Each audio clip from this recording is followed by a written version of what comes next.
global happenings today. We communicate, we analyze global news.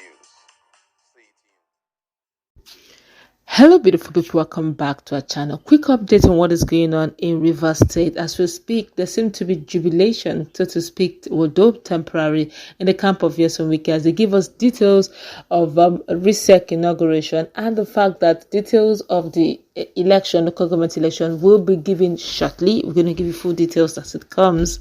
But apparently, Fubara is ready to meet all the alleged terms and conditions being placed before him. He has moved on. But from what we gather, his appointees are yet to move on.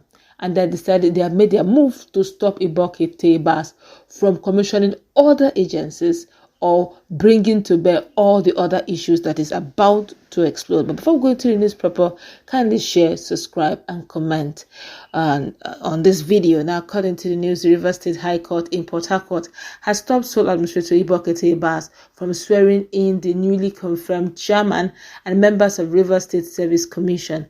And the temporary restriction will remain until the court gives its final ruling on an ongoing legal case. The legal action was brought by Goodlife Ben Amadi Echele, Chinemem Jerome, and 3 others. They were earlier appointed to the commission by the suspended governor Similarly Fubara. They are now challenging their removal and the planned replacement under Ibas. And during the recent court session, both parties presented and adopted a written argument. After hearing them, Justice Frank Onyiri ordered that the current arrangement be maintained and adjourn the matter to September 29, 2025 for judgment. Now, the claimants argue that their appointments were valid, having been confirmed by the State House of Assembly before the governor issued them letters. They also claim that official confirmation records, are with the House Clerk. They maintain that Ibas has no legal right to suspend or even replace them. The case lists Ibas, the Accountant General, Access Bank, Zenith Bank, and 11 others as defendants. Right now, Ibas Ette is moving on very quickly to the issue of election. RSIEC is almost fully ready. We'll give you full details as the timetable will be coming out shortly. But what's your take on the fact that my colleague is in the house? What's your take on the fact that Fubara has moved on? He has called his Oga. And to start with, all democratic structures has stood as at now stand suspended. Fubara is also under suspension. The 27 lawmakers, the lawmakers generally in Rivers State are also suspended. So it's only normal for Ibas Ette to also continue from where the suspension stopped by also suspending all appointees of Fubara, pending, of course, or when Fubara comes in. Whenever Fubara comes, if he deems it fit to reappoint them, fine. But I wonder, if Fubara said he has moved on, why is these appointees still behind time?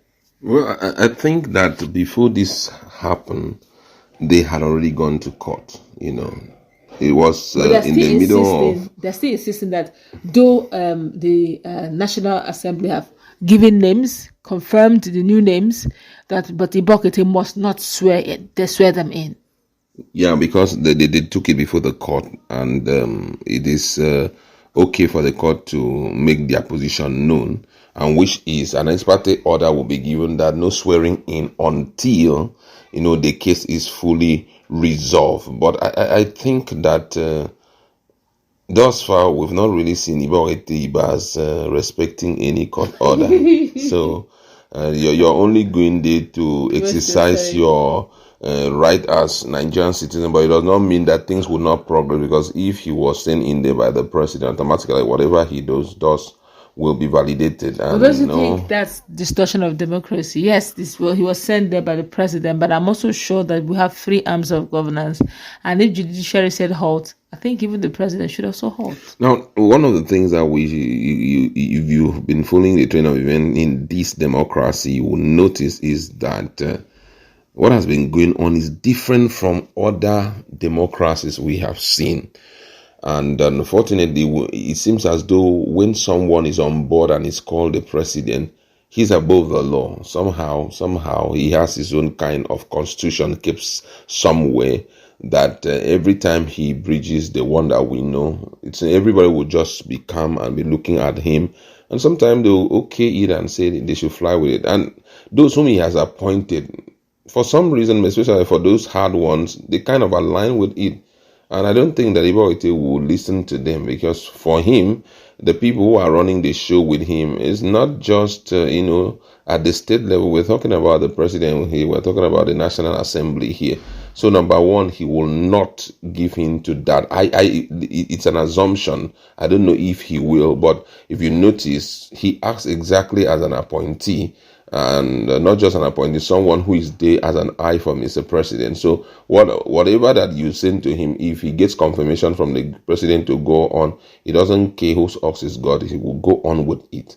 Be that as it may, if you look at our democracy, I don't know how we have made our constitution of little or no effect, but the situation we have at hand now demands that those guys needs to stand down, talking about, because unfortunately, if your boss, the person who elected you into power, appointed you guys into those positions, have decided to concede to whatever agreement that he had behind closed doors with his boss, and has even in front of the camera lambasted the simplified movement and said everything should stop except for the women who are praying, but every other thing simplified, the dancing on the street and everything should be dismantled. Then you should know that he can even have that audacity, even if the court sees you as being right.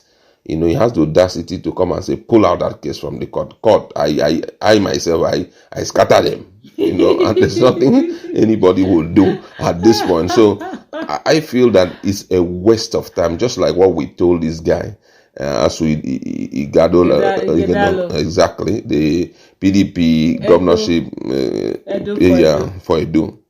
A lot of people were telling him, don't go. Today we are seeing Wike enjoying with this guy. And someone who asked, what relationship does Wike have with Edo State? The last time we checked, he had no. But all of a sudden, after the victory, Wike decided to take it very personal and was telling Gadalo, say, calm down, join him and, push the state forward and all of that. And he was supposed to commission a project today. If not for the fact that the Buhari died, he would have commissioned, because he's already in Edo State right now.